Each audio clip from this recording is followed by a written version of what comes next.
হয়তো মুখ্যমন্ত্ৰী মানুহ ক'লে ছাতি এটা আহি যাব, কিন্তু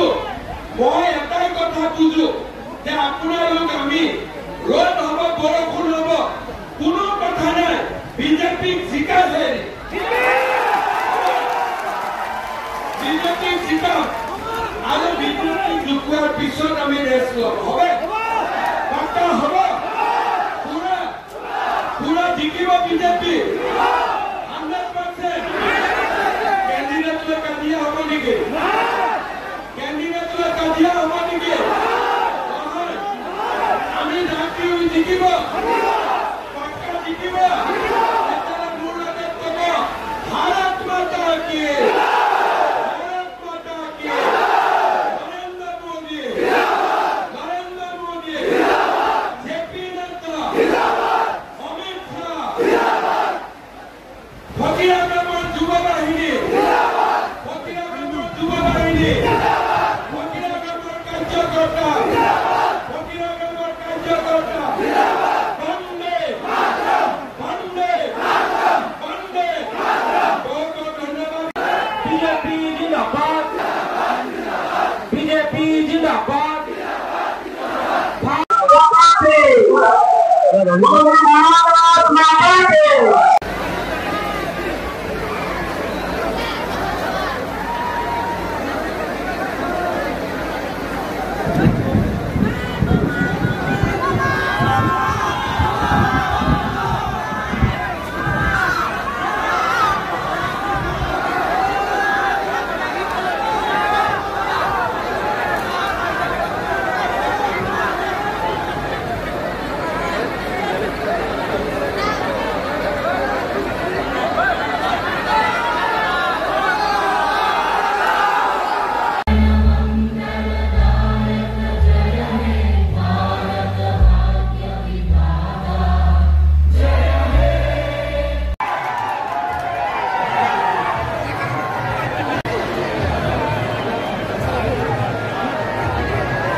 শ্ৰদ্ধা ৰাইজ, আমাৰ বিটিআৰৰ ইলেকশ্যন আগষ্ট মাহত ডিক্লেয়াৰ হ'ব আৰু পূজাৰ আগতে বিটিআৰৰ ইলেকশ্যন হ'ব আৰু পূজাৰ পিছত আমি নিজক প্ৰস্তুত কৰিব লাগিব যাতে অহা বছৰ এপ্ৰিলত যেতিয়া বিধানসভাৰ ইলেকশ্যন হ'ব তেতিয়াও যাতে আমি অসমত চৰকাৰ গঠন কৰিব পাৰোঁ। শ্ৰদ্ধা ৰাইজ, ৰাজ্যৰ বিধানসভা ইলেকশ্যনৰ আগতে বিটিআৰৰ ইলেকশ্যন অনুষ্ঠিত হ'ব। সেইকাৰণে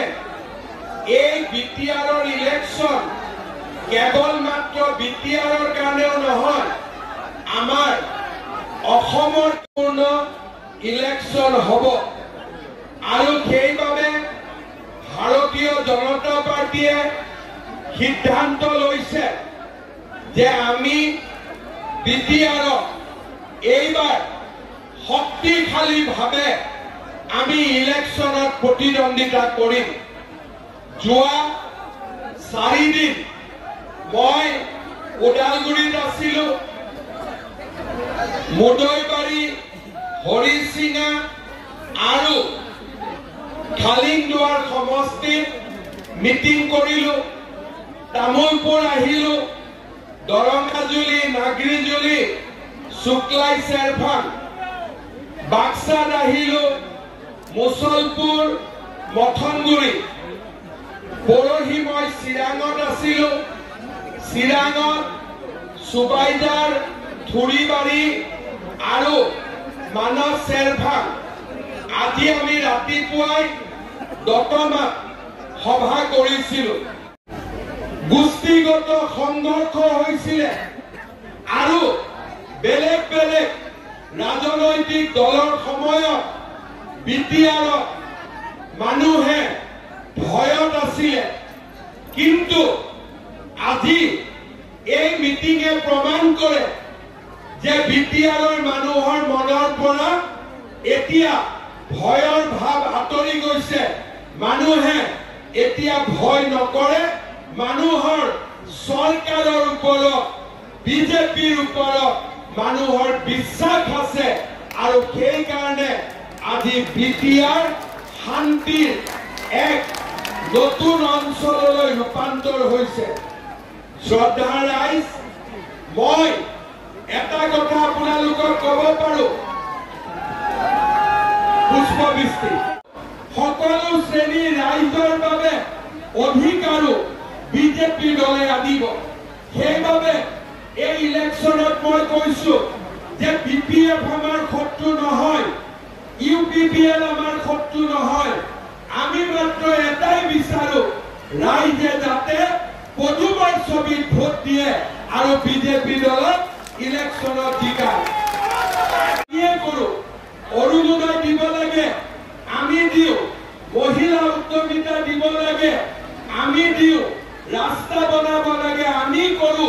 ইয়াতে ইউনিভাৰ্চিটি বনাব লাগে আমি কৰো ষ্টেডিয়াম বনাব লাগে আমি কৰো কাম আমি কৰি আছো কিন্তু যদি আপোনালোকে কোকৰাঝাৰৰ বিজেপি শক্তিশালীভাৱে বহাই দিয়ে এই কাম 100% বেছি হ'ব আৰু সকলো ৰাইজৰ দুৰ্দশা নাথাকিব আজি আপোনালোকে মই অলপ আগতে ডকুমেণ্ট আছিলো মোক ল'ৰাবিলাকে সুধি আছে যে পুলিচৰ দাদা নতুন পোষ্ট কেতিয়া ওলাব মোৰ জন্ম আজি যেতিয়াৰ পৰা বিটিআৰ হৈছে তাৰ আগৰ পৰাই মই বিটিআৰত আছো বিটিআৰতে মোৰ জন্ম বিটিআৰতে মই মৰিব লাগিব তেতিয়াহ'লে বিটিআৰৰ ভিতৰত মই মাটিৰ অধিকাৰ পাব লাগিব নে নালাগিব যদি মোক মাটিৰ অধিকাৰ নাপাওঁ মই কি পাকিস্তান যাম মই কি বাংলাদেশ যাম মোৰতো ঘৰ ইয়াতে জন্মিছো মই ইয়াতে মৰিব লাগিব আৰু সেই কাৰণে আমি কৈছো বিটিআৰৰ চাকৰিৰ অধিকাৰ সকলোৱে পাব লাগিব আৰু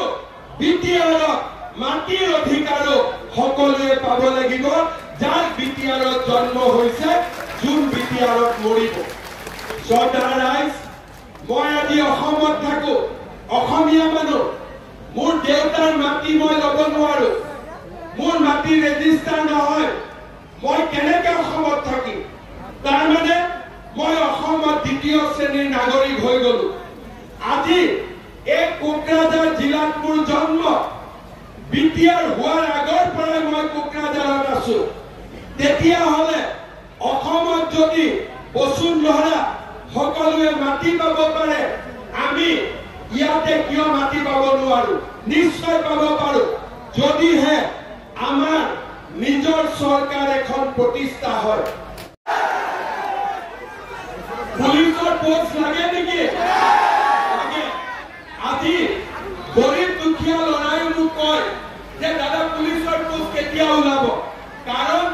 সকলোৰে মনত বিশ্বাস আছে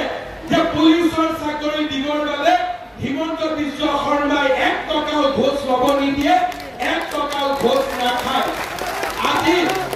অসমৰ মানুহৰ বিশ্বাস আছে যে অসমত চাকৰি পাবৰ কাৰণে কাকো আমি ঘোষ দিব নালাগে এনেকুৱা বিশ্বাস কোকৰাঝাৰৰ ওপৰতো হ'ব লাগিব মানুহে বুজিব লাগিব যে বিটিচিৰ চাকৰি সকলোৰে কাৰণে যদি অসম চৰকাৰৰ চাকৰি অসমীয়া বঙালী নেপালী গোৰ্খা জনজাতীয়